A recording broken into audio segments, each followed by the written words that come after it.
Les Breaking News de Richard Garnier, journaliste de Radio Caraïbe International. RCI, c'est toute l'info. Merci de votre fidélité. Interview exclusive d'Harry Chalus, vainqueur des élections régionales 2015 en Guadeloupe. Harry Chalus, ça y est, c'est fait. Vous êtes président du conseil régional de Guadeloupe. Mais au niveau météorologie politique, on avait annoncé un ouragan de classe 1. Hier, c'est plutôt un ouragan de classe 5 qui est passé. Parce qu'il y a 25 000 voix d'écart avec Victor Emmanuel quand même. Non, déjà, je ne suis pas encore président, je serai président vendredi. Oui, c'est ça. Voilà, notre équipe a remporté ces élections.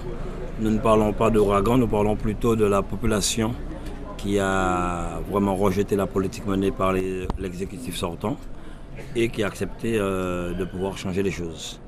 Donc je ne parle pas d'ouragan. Non, mais c'était un peu une petite boutade. Mais alors justement, changer. Qu'est-ce qu'il faut changer au niveau de l'exécutif régional aujourd'hui? Comme nous l'avons martelé pendant 21 jours, c'est-à-dire le mode de gouvernance, transformer le jeu en nous. Et surtout maintenant, ce que nous voulons, c'est de redonner confiance et motiver le personnel de la région de manière à ce que ces personnes soient au service de la population guadeloupéenne. Et bien sûr, c'est le rôle principal de la région, impulser le développement économique. Est-ce que déjà à ce niveau-là, vous avez certaines pistes? Oui, nous avons des pistes, mais surtout nous voulons travailler avec les acteurs économiques, discuter avec eux pour voir un peu de comment nous allons mettre en place notre programme. Mais surtout, ce que nous voulons, c'est pouvoir faire émerger les entrepreneurs de demain et les primo-créateurs. Et c'est pour cette raison qu'on disait que dans chaque territoire de projet, nous allons impulser cette volonté de mettre en place des pépinières d'entreprises pour pouvoir donner leur chance à ceux qui veulent créer leur propre entreprise. Justement, vous avez la chance sur BMAO d'avoir une pépinière d'entreprise déjà qui existe, avec un développement, si je suis bien au courant, d'un pôle particulier. Je ne sais plus comment ça s'appelle, une technopôle, à technopôle, c'est bien ça? C'est dans cet esprit-là que vous voulez faire ça sur l'ensemble du département? Oui, il faut le faire. Si nous voulons, comme nous parlons de rééquilibrage du territoire, il faut le faire de manière à ce que des entreprises se développent dans le nord, Grande Terre, le sud Basse-Terre, enfin Marie-Galante aussi. Et ça permettra quand même à ces personnes de créer leur entreprise, mais pouvoir créer des emplois aussi. C'est une manière aussi de rééquilibrer le territoire. On a cette volonté, on a l'Audacia à BMAO, c'est peut-être pas à la ville de le faire, c'est à la région. Comme personne ne fait rien, nous l'avons fait. Mais nous allons continuer à le faire sur tout le territoire dans l'intérêt des Guadeloupéens. Oui, parce qu'on est bien d'accord, Harry Chalus, l'enjeu depuis plusieurs années, c'est le chômage, combattre le chômage, d'autant dans un département où on frôle les 30%. Oui, on le sait, combattre le chômage, c'est accompagner les décideurs économiques. C'est important, quand je parle de décideurs économiques, on oublie souvent que les agriculteurs, ce sont des chefs d'entreprise, les pêcheurs. Donc c'est avec ces personnes que nous allons accompagner pour qu'ils puissent créer des emplois dans l'intérêt des jeunes Guadeloupéens.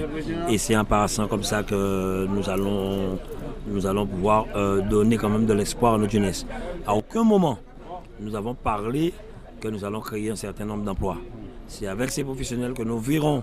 Vous allez aider des entreprises à en créer, c'est ça l'histoire en fait. Voilà, mais ça c'est en faisant quand même évoluer les dispositifs existants pour répondre à leurs attentes et surtout donner une nouvelle impulsion aux acteurs économiques. Et c'est de là que nous pourrons dire que dans chaque secteur, nous pourrons peut-être créer des emplois. On sait qu'aujourd'hui, dans la banane, si nous augmentons le quota de 77 000 à 100 000, les bananiers nous ont confirmé qu'ils peuvent recruter 500 jeunes. Donc c'est de la même manière que nous ferons avec tous les autres acteurs économiques. Ça veut dire qu'il n'y a pas que le tourisme qui va compter pour Harry Chalus? Il faudrait que nous puissions exploiter tous les domaines qui peuvent créer des emplois sur le territoire. Et c'est de cette manière qu'on le fera. Et surtout les îles, en matière touristique, ce sont surtout les îles qu'il faudrait que nous puissions accompagner convenablement pour qu'ils puissent se développer, créer des emplois pour la jeunesse. J'imagine, là on est au lendemain de l'élection, donc c'est peut-être un peu mûr, mais vous avez déjà commencé à réunir l'ensemble de vos équipes pour travailler sur ces projets. Essayez peut-être aussi de définir qui risque d'être à telle commission, parce que ça va être important aussi la façon dont vous allez placer, on va dire entre guillemets, vos hommes dans des commissions importantes. Déjà, je dirais que sur la liste n'a rien à voir avec les personnes qui sont responsables.